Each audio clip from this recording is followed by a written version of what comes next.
Hello my YouTube family, আজ তোমাদের সাথে শেয়ার করব একটা কফি রেসিপি। হঠাৎ করেই আমাদের ঠান্ডা কিছু খেতে ইচ্ছা করছিল, তাই ভাবলাম এভাবে কফিটা বানিয়ে খাই বাড়ির সবাই মিলে। সবার আগে আমি 2.5 চামচ চিনি দিয়েছি, তার মধ্যে 4-5 প্যাকেট কফি দিয়েছি, যেটা 2 টাকা দামের ছোট কফিগুলো।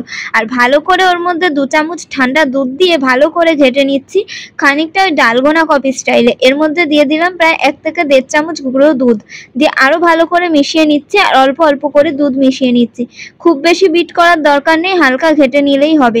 আর যখন চিনিটা মোটামুটি গলে যাবে তখন বাটিটা সাইডে রেখে গ্লাসের মধ্যে আমি দিয়ে দিচ্ছি হার্শিস সিরাপ, যেটা কৌটো পাওয়া যায়। আমি 10 টাকার পাউচ কিনে এনেছিলাম। আর ঠান্ডা দুধ দিয়ে তার উপর থেকে আরও কিছুটা কফি দিয়ে, হার্শিস সিরাপ দিয়ে আর কিছুটা গুঁড়ো কফি দিয়ে সার্ভ করলে এটা খেতে খুব ভালো লাগে। আর এর উপর দিয়ে যদি তোমরা একটু আইস কিউব দিতে পারো আরো সুন্দর লাগবে। কিন্তু এই রেসিপিটা আমার মায়ের তো খুব ভালো লেগেছে, এটা যখন চামচ দিয়ে গুলে খাচ্ছিল বারবার বলছিল দারুণ হয়েছে দারুণ হয়েছে। তোমরাও ট্রাই করে দেখো। আজকের মতো টাটা।